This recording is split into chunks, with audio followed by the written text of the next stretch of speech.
Good evening and thank you for joining us. Stefan is away tonight. We begin with an update from the province on support for those impacted by the Canada Day storm here in the capital.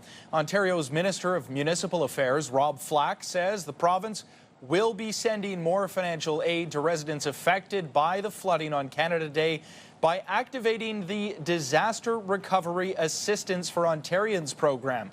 He says that will be available for people in, quote, eligible areas that have experienced significant overland flooding. CTV's Leah LaRocque spoke with residents and city officials earlier today when they were still working to clean up the mess. We could have put a canoe down in the backyard. This is the second dumpster full of garbage that Brooke Talisman has filled since her home was inundated with water 13 days ago. We still don't have an insurance adjuster. There's someone from the insurance company that's in communication with us, but they can't make any decisions. Excavation, repairs, and garbage trucks fill the neighborhood. Signs that cleanup is far from over. But the mayor says the Disaster Recovery Assistance for Ontarians program, or DREO, should be launched this week. We would like the provincial help to be confirmed as quickly as possible. That's why I've been talking regularly to the Premier and to the Minister. Sutcliffe insisting there is no delay. Even if the program was activated already, financial assistance wouldn't come right away. Nobody would have applied between July the 1st and now for the program anyway, because you cannot apply until after you have gone through the process with your insurance company. This city says all resources available have been activated to help residents recover. The mayor says on Wednesday he will bring forward motions to help impacted residents, including waiving building permit fees. But Councillor Lane Johnson says the city could have done more earlier. The city of Ottawa could have done better to initiate with the Red Cross, with the Good Samaritan's Purse, with Ontario Corps, with all of those on-the-ground boot support so that they felt supported. As residents wait for the province, businesses like Steve Lamb's portable storage company stepping in to help. We've had a lot of calls, and especially in this area alone. We've had over 20 at least in this area, which is sad to see. A lot of people are going through what they're going through. Leah LaRocque, CTV News. And the owner of an Ottawa apartment building says there is still no timeline for when some residents displaced by the Canada Day storm will be able to return home. The record-breaking storm left the Park West building near the Carlingwood Shopping Centre severely flooded. Its electrical system was destroyed, and the city says it has helped about 80 building residents with temporary housing as of last week. In a statement, Sackley Properties says its main priority is ensuring safe conditions for residents to return to, and while it is working towards that, there's still no official reoccupancy date for those displaced tenants. And as cleanup from that historic Canada Day storm continues, Ottawa could see its hottest day of the year so far tomorrow. Another heat wave is settling in across the capital and right across eastern Ontario. CTV's Dylan Dyson has the details. The hard work doesn't get any easier for landscaper David Johnson when temperatures push close to 40 degrees. When it gets to these kinds of temperatures, especially with the humidity, it gets pretty brutal. Your body feels heavier. Your muscles don't want to move. On Monday, Environment Canada forecasted a high of 36 degrees with the humidity, which means lots of water and shade breaks. On the really hot days, I'll go through at least one of these, if not multiple. And Mother Nature is set to crank the heat up even more. And temperatures tomorrow could be an all-time record. I mean, we'd have to get to 35.3 tomorrow. We're calling for a high of 35 in Ottawa tomorrow. Tuesday could become the hottest day of the year in Ottawa so far, with Humidex values reaching 43 degrees. The air, it becomes heavy to breathe, and sweaty. You get sweaty and stuff, and it's pretty uncomfortable, but you manage how you can. At Dow's Lake, runner Jordana Globerman had to stop off at the swimming dock. If I run, I go early. I didn't go on Canada Day or anything. It was super hot, but yeah, I probably wouldn't run if it was 43 degrees. Soren Reamer prefers jumping to running. I think coming for a swim would totally be worth it on a hot day like that. Nice and refreshing, easy to get away from the heat for a bit. But with high humidity comes the chance of thunderstorms for Tuesday as well. We see a low chance of storms, 30%, but you've already experienced that in July with 30% chance can mean a gully washer. Dylan Dyson, CTV News. So as we just heard from Dylan, it is going to be gross. Very, very hot for tomorrow. Time now to take our first check on the weather forecast. Jackie. Well, a reminder that we do have a heat warning in effect. It's not just in place for here in Ottawa, but it really is for all of Ontario and parts of Quebec. So a reminder that we could see maximum temperatures of up to 37 degrees. When you factor in humidex levels, it will feel closer to about 38, 45. So it will be hot, it will be humid, and keep an eye out because by the time the evening rolls around, we are likely going to see a band of weather moving through that could bring some risk of thunderstorm as well. This will be closer to the 9 o'clock hour for the Ottawa area, but we are keeping a very close eye on this. Temperature-wise, though, this is what you need to be aware of. 33, it's going to feel like 7 a.m., lots of sunshine. By 4 p.m., going to feel closer to 45, and it will maintain this way until 8 p.m. in the evening. We'll get a closer look at your long-term forecast in just a bit. In Gatineau, police say a 7-year-old child has died after being pulled from the Blanche River on Saturday. The river is south of Highway 50 in Gatineau. It's about 25 minutes northeast of downtown Ottawa. Police say they were called to a section of the river near Rue du Dracar at around 1 p.m. Saturday on reports of a person in distress in the water. Gatineau police say the child was pronounced dead in hospital. The coroner's office is handling an investigation into what happened with assistance from Gatineau police.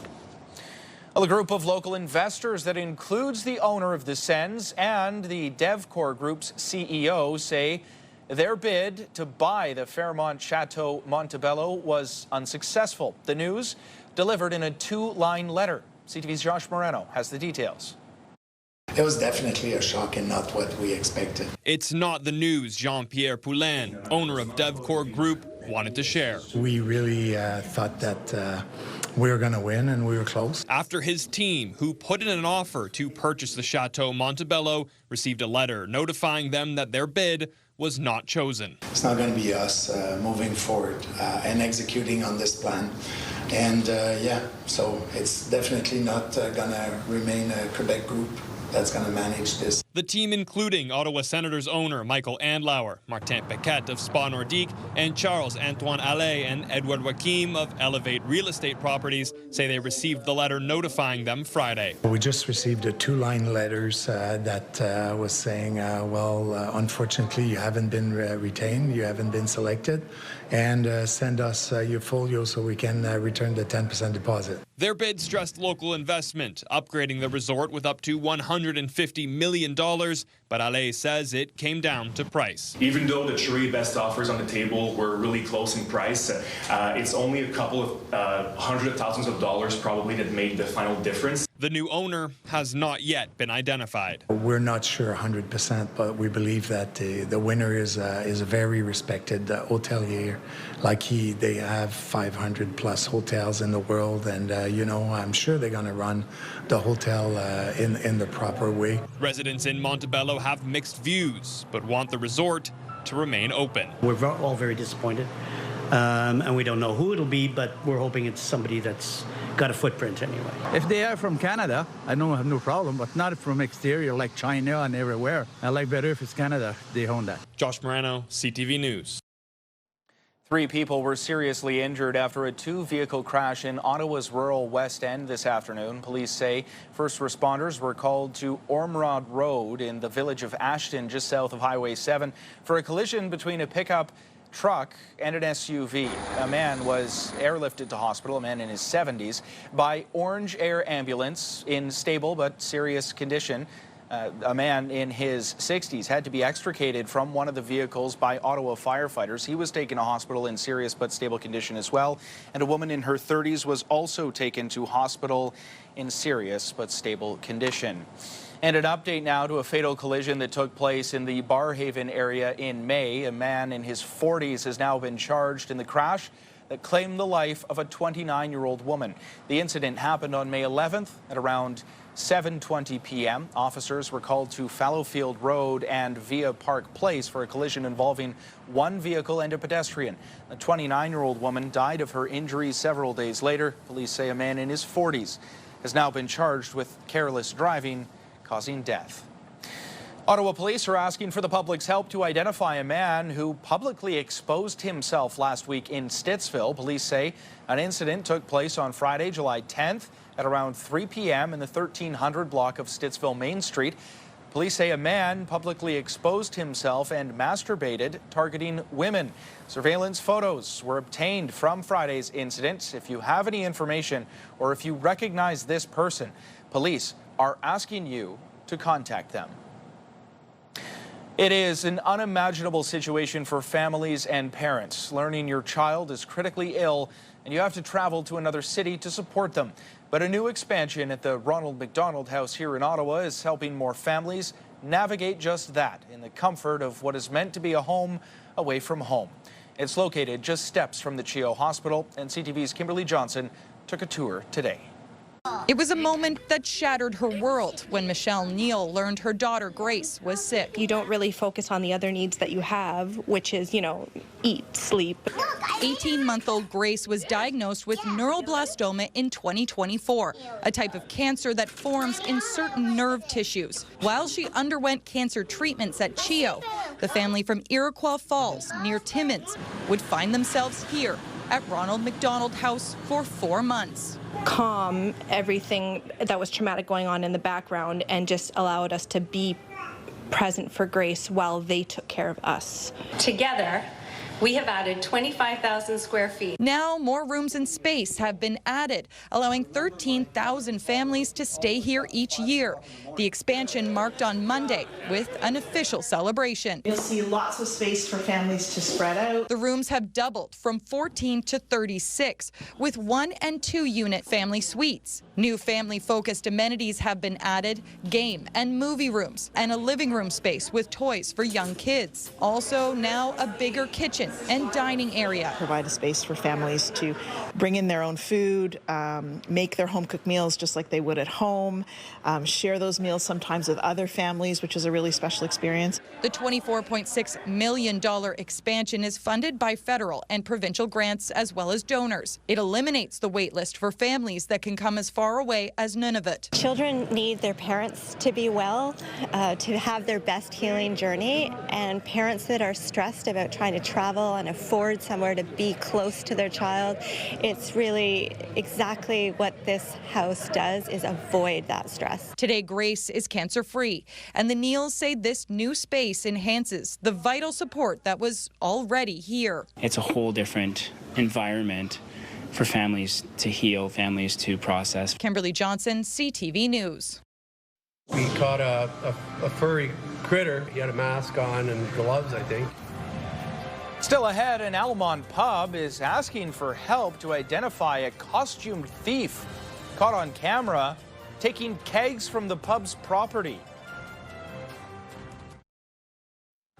Here's a live look through our Centennial Glass Skycam. It is 24 degrees. In Almonte, the Naismith pub is asking for help to identify a costumed thief caught on camera taking kegs from the pub's property. We caught a furry critter. He had a mask on and gloves, I think, and a furry suit on with a tail, and a closer look, it looked like a coyote or a raccoon or something like that. And he took 4 kegs. The pub posted this video to their social media showing someone dressed in an animal costume opening a box with empty kegs. The person then took 4 kegs out before picking them up and walking off with them. The pub says as much as they did get a laugh out of the video, they'd like to get their kegs back. They say anyone who spots the containers, they're asking them to let them know. They say they'll buy you a drink, no costumes required. And it's going to be one of those days tomorrow where definitely going to be looking for a way to cool down, whether that is a drink, alcoholic or not. It's going to be hot. Jackie. Well, a reminder that the heat warning is in place and will likely be in place until Friday. The earliest we could see this lift is probably Thursday evening. Take a look at these overnight temperatures. It is going to be 21 degrees tonight. That's when the heat's going to start coming in and staying. 27 is what we'll feel like for the overnight, where tomorrow morning, Quebec values will feel closer to 33 first thing, and it will warm up to about 35 degrees, feeling more like 43. We did mention that there is a chance of a thunderstorm risk in the late evening. You will notice the winds picking up as well in the afternoon between 30 to 50 kilometers per hour. So around 7 p.m. is when we could likely see the band of rain or that system moving through around the Pembroke area. By 9 o'clock, it should be moving towards Ottawa and just south or west of Cornwall, west of Cornwall as well. So we are keeping a close eye on this should this change, if the winds change as well. Now, tonight's lows across eastern Ontario, around 21 degrees along the Seaway, 22 around Pembroke and Petawawa. But again, that's not factoring the humidity levels yet. So make sure you are staying in a cool, dry space. Tomorrow's at daytime highs hovering around 35, 34 degrees, feeling closer to about 41 or 43. I did mention that by tomorrow night, we could see at the risk of thunderstorm moving through. Wednesday's a different story with lots of sunshine moving in. There could be the return of some showers moving in for Thursday, but you'll see that temperatures are going to start to stabilize by the time Friday rolls around, and that's when we could anticipate the heat warning to lift. Healthcare workers here in the capital were among those holding rallies at long-term care homes right across the province today, calling for better wages and working conditions. Workers represented by SEIU Healthcare are calling for better wages and benefits, as well as more secure jobs and workplace safety. The union says many workers are living paycheck to paycheck. The union's Central Nursing Home Bargaining Committee has entered into mediation with employers. It's chronically underfunded, and it's, not just about the wages. It is really about having that staffing model that's going to keep everybody safe. Health and safety is a big issue within this sector. Violence against both nurses and PSWs is a huge issue. The Central Nursing Home Agreement covers more than 100 nursing homes and more than 10,000 workers across Ontario. Losing her has been catastrophic. Another family coming forward after their daughter's death from a chemical that was sold in Ukraine, the same chemical that recently claimed the life of an Ontario woman.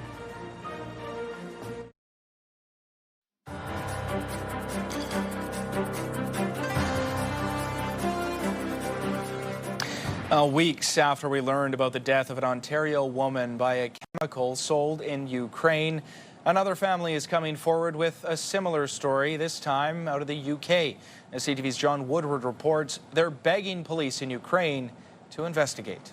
Grace was a delight. She's artistic, so witty. That's how her parents, Bob and Mary Pritchard, remember their daughter, Grace, an artist who created these images despite her mental health struggles. She was just precious. She was kind of everything. Losing her has been catastrophic.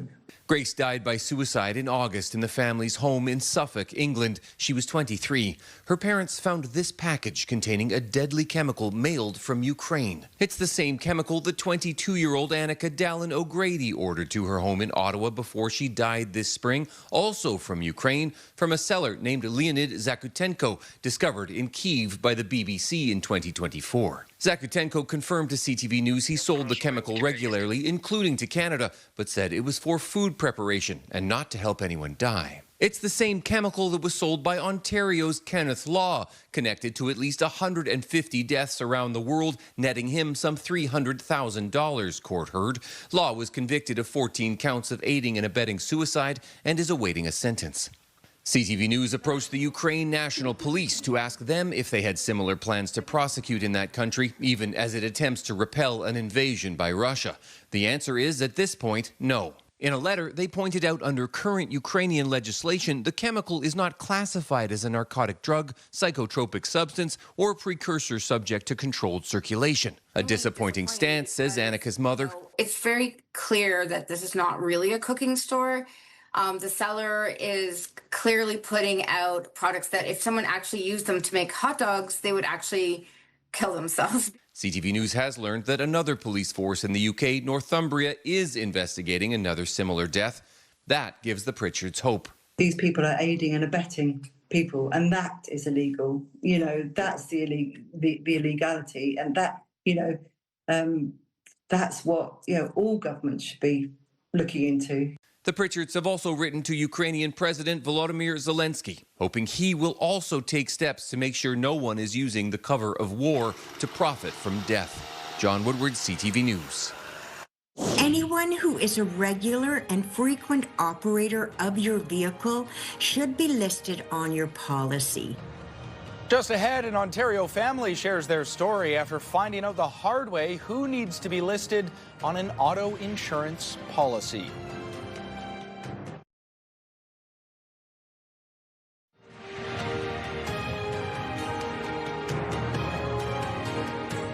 According to Stats Canada, more than 7 million people live in households composed of parents and their adult children.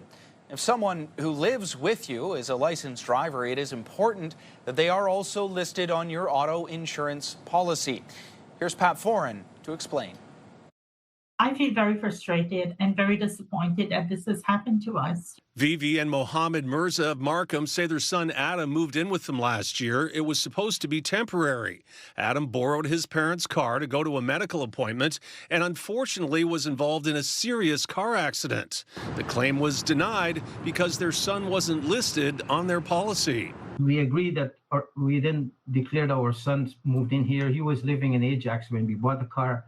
The Mirzas appealed the decision, but their insurance company, Wawanesa, told them, you failed to disclose to your broker or Wawanesa that Adam operates the vehicle with your permission and lives in your household. As such, your right to recovery is forfeited and your claim is denied. The Mirzas say they still have a loan for the 2019 Mitsubishi and still owe $26,000. Now they're paying for a car they no longer have. What is wrong in allowing your child to use your car for just a doctor's visit? Anyone who is a regular and frequent operator of your vehicle should be listed on your policy. The Insurance Bureau of Canada says all licensed drivers in a household should be included on your insurance policy. When there's a significant change, even though you may think my son's moving back home, it's not a significant change.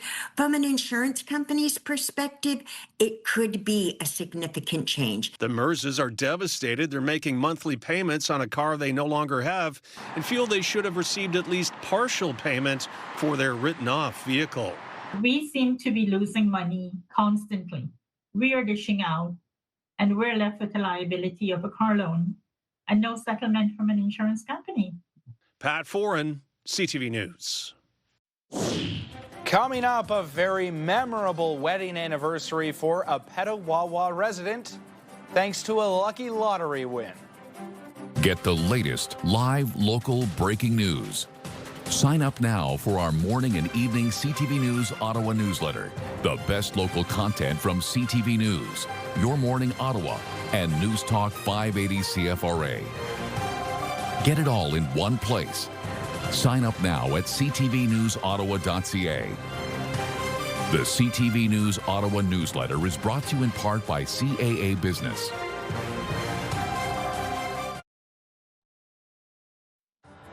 There's one last live look through our Centennial Glass Sky Cam for this evening. It is 24 degrees out there right now. Things are going to cool a little bit overnight, and then we're en route to an absolute scorcher tomorrow. Jackie. Well, your wake-up temperatures, it's going to be 26 degrees. It will feel closer to 33. There is going to be sunshine to start off, but then the clouds are going to start to roll in, maybe even be cloudier in the late afternoon, early evening, where, yes, there is the potential for a thunderstorm risk. This is closer to the 8 o'clock hour for here in Ottawa. Parts of the region could see this a little bit earlier. Wednesday, sunshine, 30 degrees, the anticipated daytime high, but those humidex levels will still make it feel closer to 35. It won't be until Friday that we could anticipate the heat warning to be lifted. 35-degree high, that is something else. Okay, finally for us tonight, a Petawawa area resident rang in her wedding anniversary last month with a lucky lottery win. Of course it's lucky. Every lottery win is lucky. Anyways, this is Kathy D., who matched the last 6 of 7 encore numbers in the June 10th Lotto 649 draw. That was all she needed to land the $100,000 prize, and that came in on her 37th wedding anniversary. Easy for me to say. The mother of 5 and grandmother of 14 described her win as amazing and overwhelming. The winning ticket was purchased at Becker's on Petawawa Boulevard. Congratulations to you. Good night.